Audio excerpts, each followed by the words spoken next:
Some of our expectations for the men's team are to move up in the conference standings. Last year, the men finished 5th in the conference, and we think that they can be battling it out for some of the top 3 places this year.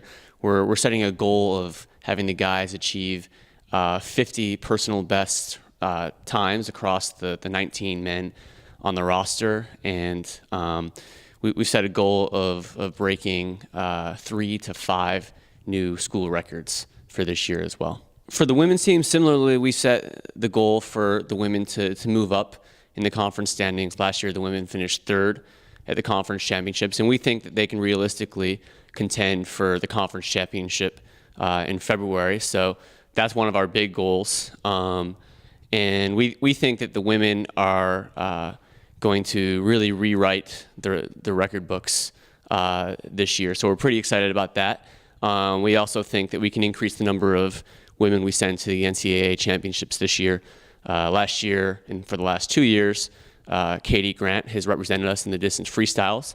This year, we think we have a pretty good chance of qualifying a relay, which would be the first time that we've done so in 25 years. So pretty excited about that. On the men's team, we're looking for big contributions from seniors Dennis Chen and Rich Denton, both of whom are school record holders and have been kind of holding down the fort respectively in freestyle and back and fly events for the last several years. Also expecting big things from junior breaststroker and IMer Patrick Greeny. We think those guys will really help to steer what is a young team in the right direction. On the women's team, so we are returning our 2-time NCAA qualifier and All-American Katie Grant, primarily in the distance freestyle events.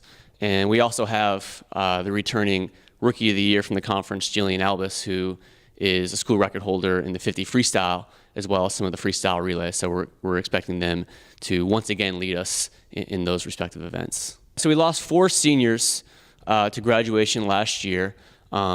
School record holder John Zip, fellow top sprinter Jin Huang, and then 2 of our distance swimmers, Paul Edwards and longtime distance stud for us, Tim Landon. And we're really expecting our new freshmen to fill in those gaps. We have a strong class of 8 guys who are coming in, and they're going to fill a lot of those holes across a lot of different event groups. On the women's team, on that side, we lost top sprinter Becca Dane, as well as distance swimmers and all-arounders Maggie Johns and Alexia Tomlinson to graduation. And we have similarly a very large class with 12 freshmen and 1 sophomore transfer on the women's team, and so they're going to make their impact felt across all of the event groups this season. On the men's team, we've welcomed 8 newcomers this season, and so that's a pretty good size class for us. And we brought in 8 after graduating 4, so we'll have a bigger and deeper team this year because of the freshman class.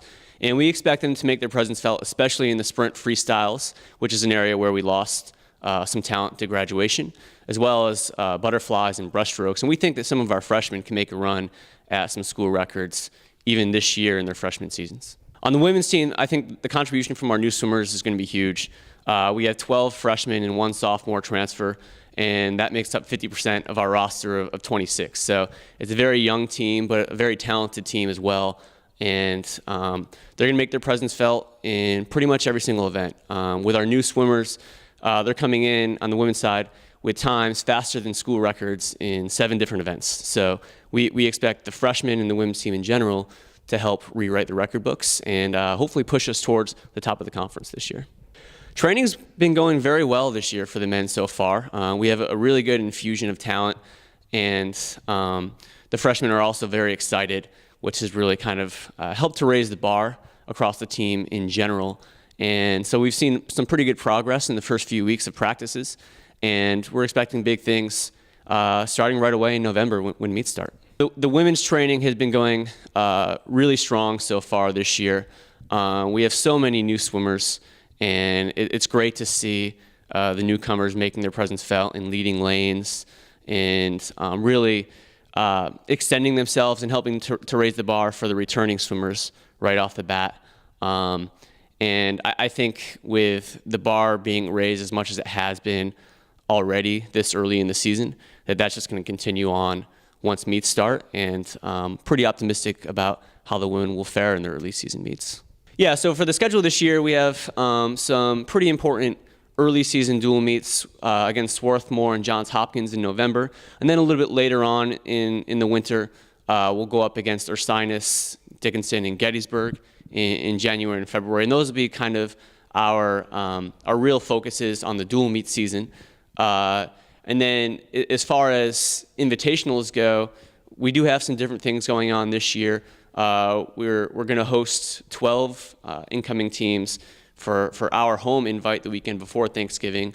And so that's going to make for a strong and very deep meet. And then we're doing something new this year. We're taking a portion of our squad to the Zippy Invitational at the University of Akron in Ohio the weekend after Thanksgiving, where we're going to go up against primarily Division I talent and really use that as an opportunity to set some fast times and hopefully get some NCAA qualifying times early on in the first half of the season.